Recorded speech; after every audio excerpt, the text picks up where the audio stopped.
आज हमारे साथ अर्चित सूद भाई। जब तक आप वेडिंग में जाके वो मोमेंट्स को प्रॉपर तरीके से कैप्चर नहीं करेंगे तब तक वो आपका इमोशनल जो डेप्थ है वो वहाँ पे मिसिंग रहेगी कि यार एक FX3 से खींचा हो वीडियो और एक M4 पे खींचे हुए वीडियो पे क्या डिफरेंस है। गिम्बल यूज़ करे लेकिन ऐसे होके खड़े हैं ना वो मोमेंट। जब तक आप वेडिंग में जाके वो मोमेंट्स को कैप्चर नहीं करेंगे तब इमोशनल जो डेप्थ है वो वहाँ पे मिसिंग रहेगी। आज हमारे साथ अर्चित सूद भाई। ऐसा कोई नहीं अपनी फील्ड में कोई जानता नहीं होगा, तो भाई आपको कैसा लगा हमारे यहाँ पे आके, घुमान में आके?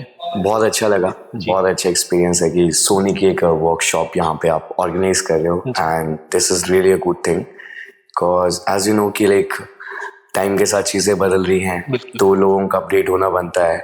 तो नई नई जो टेक्नोलॉजी आ रही है, न्यू लेंसेज, न्यू गेयर, सबको उस चीज़ के बारे में अपडेट होना चाहिए ताकि जो मार्केट में स्टैंडर्ड्स हैं, जो मार्केटिंग ट्रेंड्स हैं, उसके साथ आप compete कर सकें।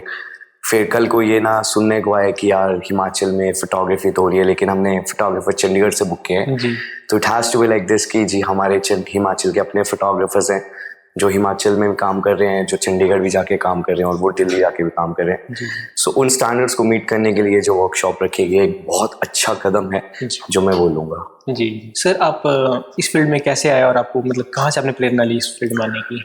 देखो यार, इस फील्ड में फोटोग्राफी तो मैं 2015 से कर रहा हूँ जी, ठीक है। तो मैं मास कॉम का स्टूडेंट रहा हूँ और फोटोग्राफी एक सब्जेक्ट था तो वहाँ से मेरा इंटरेस्ट बना था इस चीज़ में। तो स्टार्टिंग से भी तुम्हें पता है फ़ोन से ही शूट करते हैं जी। तो मेरी जो सबसे पहले प्रेरणा रही है शूट करने की, तो मैं हॉस्टल में रहा हूँ। मैं 10 साल मैंने हॉस्टल में काटे हैं, तो मैं 10 साल शिमला में रहा हूँ। मेरी स्कूलिंग ग्रेजुएशन शिमला से हुई है, पोस्ट ग्रेजुएशन बाद में चंडीगढ़ से हुई है।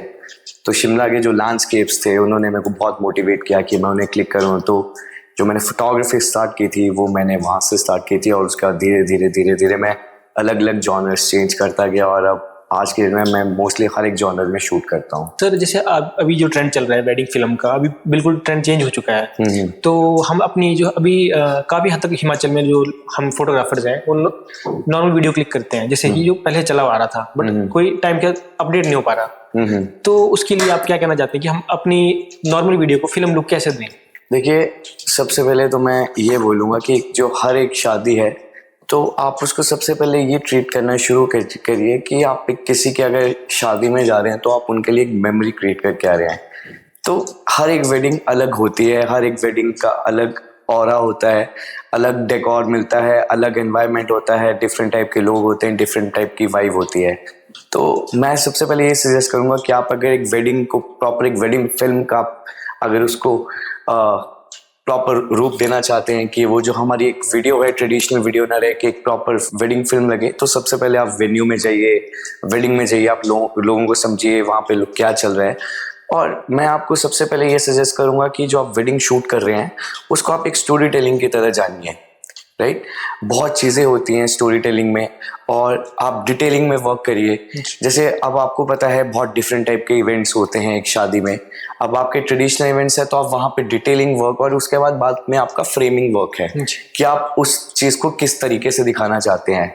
क्योंकि मैंने क्या देखा है कि लोग शादियों में आते हैं, ट्रेडिशनल जो आते हैं बस कैमरा लगा के खड़े हो जाते हैं। स्टिल भले ही वो गिम्बल यूज़ करे लेकिन ऐसे होके खड़े हैं, ना वो मोमेंट्स दे रहे हैं, ना वो प्रॉपरली जो आपके इमोशंस चल रहे हैं उस पर प्रॉपर उनका फोकस है। तो जब तक आप वेडिंग में जाके वो मोमेंट्स को प्रॉपर तरीके से कैप्चर नहीं करेंगे तब तक वो आपका इमोशनल जो डेप्थ है वो वहाँ पे मिसिंग रहेगी। तो अब आप देखेंगे एक फिल्म क्या होती है, film it's totally a combination of all the emotions together, right.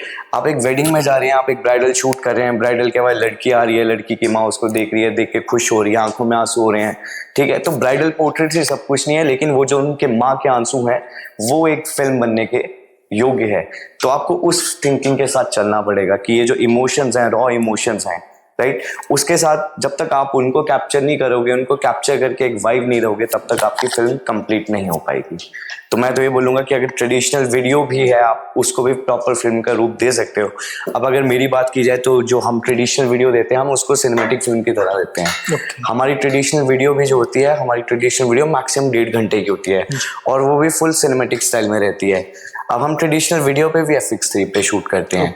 Cause अब ये है कि अब आप मार्केट में जब तक आप स्टैंडर्ड्स नहीं लेके आओगे, मार्केट में आप ट्रेंड्स नहीं लेके आओगे, लोगों को बताओगे नहीं कि 2K की क्वालिटी क्या होती है, 4K की क्वालिटी क्या होती है। क्योंकि मैंने क्या देखा है, लोगों को झूठ भी बहुत बोलते हैं, 2K पे खींच के 4K पे रेंडर करके देते हैं। But like if you are charging good enough from the client, then it is your duty कि आप एक अच्छी क्वालिटी जो है डिलीवर करें। क्योंकि जब तक आप अच्छी क्वालिटी डिलीवर नहीं करेंगे, आप ट्रस्ट ही बिल्ड नहीं कर पाओगे लोगों के ऊपर। फिर अल्टीमेटली उनके पास क्या ऑप्शन रहती है, जो चंडीगढ़ से बुलाते हैं, दिल्ली से बुलाते हैं। तो वो जो सारी चीजें हैं, सबसे पहले यहाँ के जो लोकल फोटोग्राफर्स हैं उन्हें ठीक करने पड़ेंगे, उन्हें अपने मार्केटिंग ट्रेंड्स, अपने प्राइजेस सब कुछ ठीक करना पड़ेगा। यहाँ पे मैंने क्या देखा है, एक दूसरे के ही रेट्स काटते रहते हैं। बिल्कुल। क्योंकि अगर देखिए, मैं तो ये बोलूंगा कि आप शादी में जब तक फोटोग्राफर्स हैं सब इकट्ठे नहीं होंगे, तब तक कुछ हो ही नहीं सकता। अब एक क्लाइंट है, वो 4 लोगों के पास जा रहा है, एक 1 लाख बोल रहा है, एक 70,000 बोल रहा है, एक 60,000। अब उसको काम का कुछ नॉलेज नहीं, उसको कुछ नहीं पता क्या सिनेमैटिक होता है, क्या कैंडिड होता है। वहां पे लोग उसके साथ घपला कर जाते हैं। लेकिन जो इंसान है, जो काम देना जानता है, जिसको पता है कि एक टाइम की मेमोरी, एक टाइम की शूट होना है, वो चार्ज करेगा। मैं तो ये बोलूंगा, कम करो लेकिन अच्छा करो, किसी की मेमोरीज खराब मत करो। एट देन बाद में क्या होता है, ये जो लोग जो सस्ते में काम करते हैं, ना प्रॉपर फिल्म्स बना पाते हैं, और एट देन लोगों पर डाटा ही नहीं बचता है। जी। तो यही जो मैंने कंप्लेंट देखी है कि अर्चित जी यार, हमारा इस फलाने फोटोग्राफर ने डाटा खींचा था, गुम हो गया है, डिलीट हो गया है, कैसे रिकवर होगा, क्या होगा। तो एट द एंड इन चीजों से जूझना पड़ता है। तो सबसे पहले ये है कि अपने अंदर सबसे पहले प्रोफेशनलिज्म लेके आना पड़ेगा, अपने अंदर अपने को स्किलफुल बनाना पड़ेगा। देखिए, फोटोग्राफी हर कोई कर सकता है, राइट, लेकिन हर एक बंदे का पर्सपेक्टिव अलग अलग है। कोई फोन से करता है, कोई किससे। लेकिन अगर आप किसी की फिल्म बनाने जा रहे हो, तो आपको उस फिल्म के अंदर आपने क्या इमोशंस डालने हैं, ठीक है, क्या आपको लाइटिंग रखनी है उसके अंदर, कि आप इमोशंस को कैसे मोटिवेट कर रहे हो, कैसे उसको प्रॉपर कॉम्पोजिशंस के साथ खेल रहे हो, कि फ्रेम जो है बहुत अच्छा फ्रेम आपको लग रहा है, कि आप उसको एक सिनेमैटिक टच दे रहे हो। तो ये सारी चीजें मैटर करती हैं नॉलेज से, और स्किलफुल बेस्ड नॉलेज से। जब तक आप स्किलफुल नहीं होंगे, आपको प्रॉपर नॉलेज नहीं होगी, आप टेक्निकल स्ट्रॉन्ग नहीं होंगे, तब तक आप वो चीज कर ही नहीं सकते हो। तो सबसे पहले है कि आपको प्रॉपर स्किल बेस्ड नॉलेज होनी चाहिए। जब तक आपके पास स्किल बेस्ड नॉलेज नहीं है, तब तक आप वो चीज नहीं कर सकते। बिल्कुल सर ने बिल्कुल टाइट कर दिया, बिल्कुल जो हर चीज़ बता दी सर ने, मतलब जितना हमने सोचा नहीं सबसे कहीं ज़्यादा बता दिया। अच्छा सर, आप अपना एक कोर्स भी स्टार्ट कर रहे हैं ना? हाँ यार, पता क्या, मैं स्टार्ट तो करना चाहता हूँ, लेकिन मैंने ना 2-3 बार इंस्टाग्राम में स्टोरीज भी डाली, लेकिन मेरे को रिस्पॉन्स नहीं आया यहाँ पे। मतलब लोग सीखना ही नहीं चाहते हैं। जो मैंने देखा ना, यहाँ के लोग सीखना ही नहीं चाहते हैं। कुछ लोग हैं, उनके लिए फोटोग्राफी या शादी में जाके फोटो के खींच के। लेकिन देखिए, सबका एक अपना अपना होता है। किसी को शादी की खींचना पसंद है, किसी को कुछ।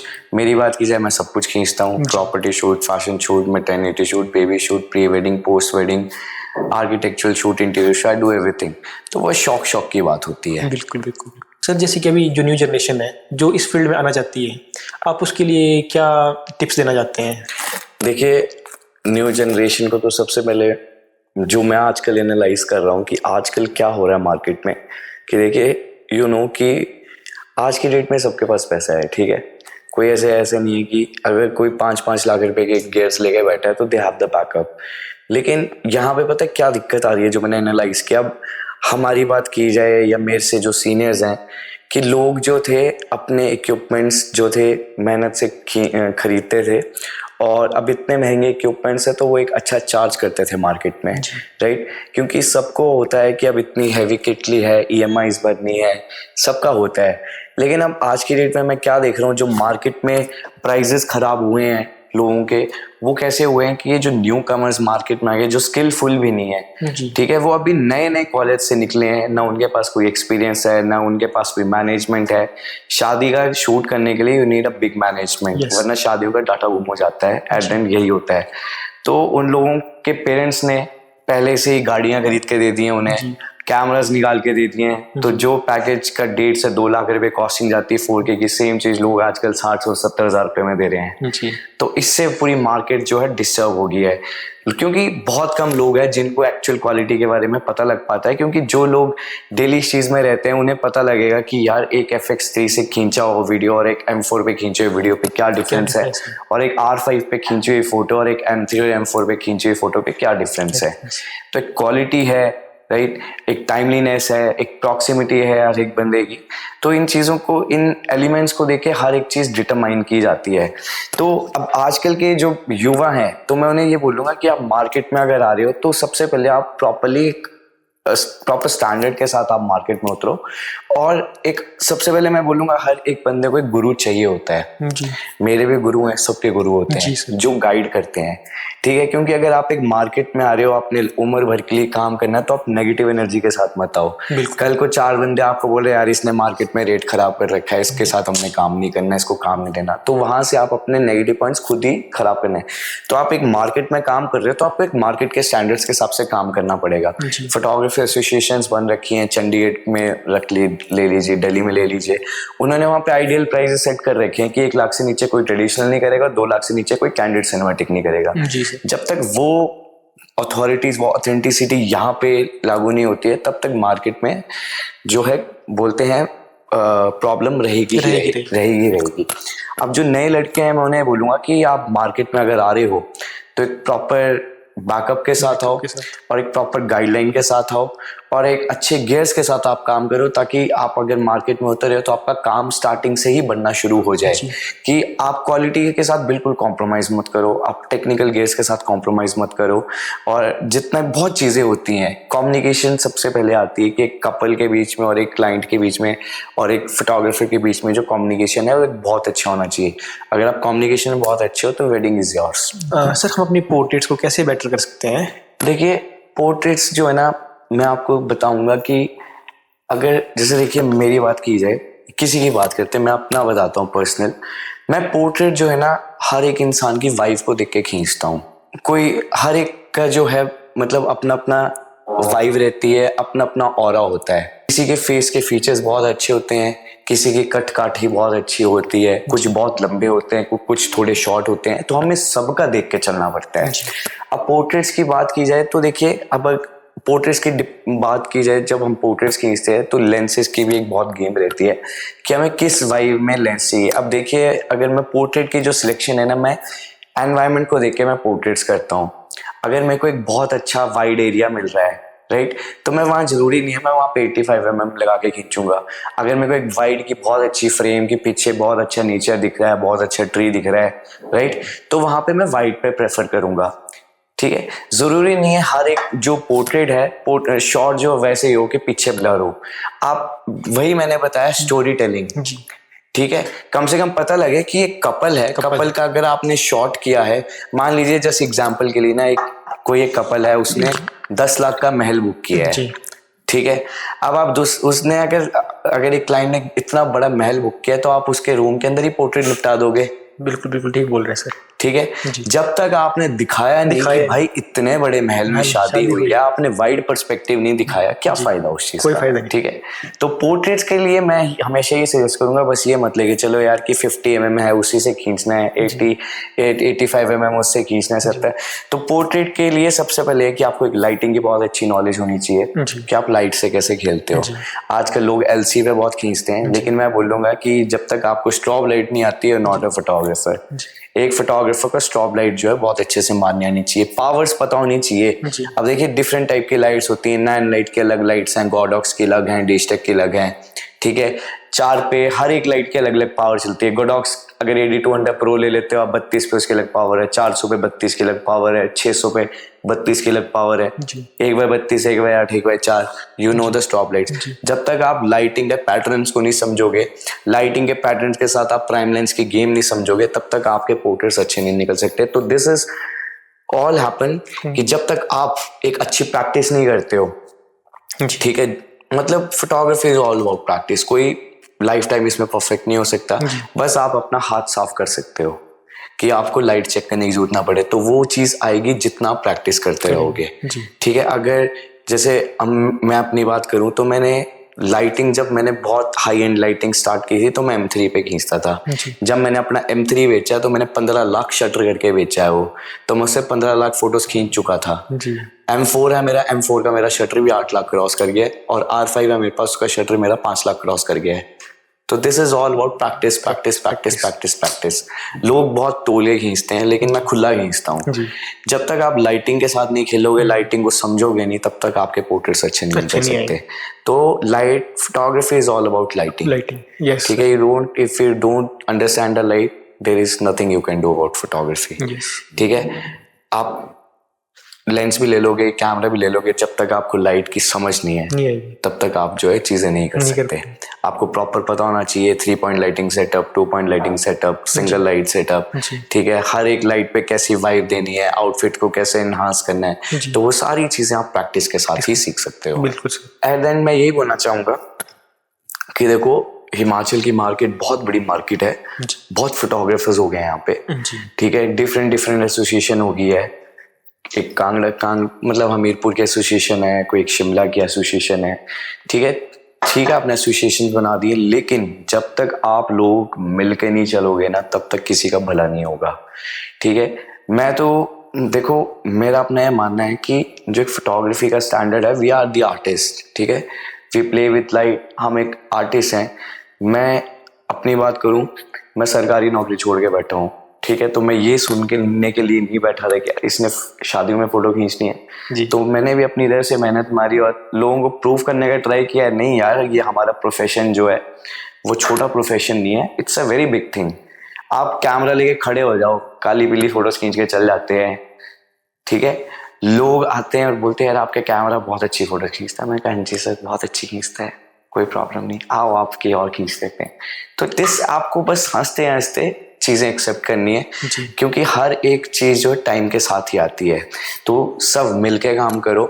और जो ये कल्चर है यहाँ पे कि यार हिमाचल पे काम नहीं करते लोग, चंडीगढ़ से टीम बुलाते हैं, तो वो जो कल्चर है ना यार, वो आप फोटोग्राफर्स को, हिमाचल के फोटोग्राफर्स को खुद ही खत्म करना पड़ेगा। ठीक है, अब आज भी यहाँ पे सोनी की वर्कशॉप हो रही है, गिन के 50 लोग पहुंचे हैं जी। इतना बड़ा हिमाचल है, बिल्कुल, इतना बड़ा धर्मशाला, इतना बड़ा पालमपुर, इतना बड़ा शिमला। ठीक है, जब तक लोग वर्कशॉप नहीं लगाएंगे, सीखेंगे नहीं, कहाँ से आगे करेंगे यार। नहीं, बिल्कुल ठीक बोल रहे हैं सर आप, बिल्कुल ठीक है, लोग सीखने में इंटरेस्टेड नहीं है। बिल्कुल ठीक है, तो जब तक सीखोगे नहीं तब तक कैसे चलेगा, नहीं चलेगा सर। ठीक है, हर किसी को सीखना पड़ता है भाई, झुकना पड़ता है। हमने भी अपने टाइम पे किया है। मैंने अपना करियर, मैंने जितना काम सीखा है, मैं तो जॉब के साथ साथ फ्रीलांसिंग करता था दिल्ली में। तो बस वही है, टाइम के साथ वाली बात है। सर आपने बिल्कुल हर चीज आपने बिल्कुल ठीक बोली है, जो चीज होनी चाहिए ना वो चीज आपने बोली। बहुत अच्छा लगा आपसे मिलकर, बहुत अच्छा लगा सर। अरे यार सर मत बोल यार, अच्छी थी हूँ मैं।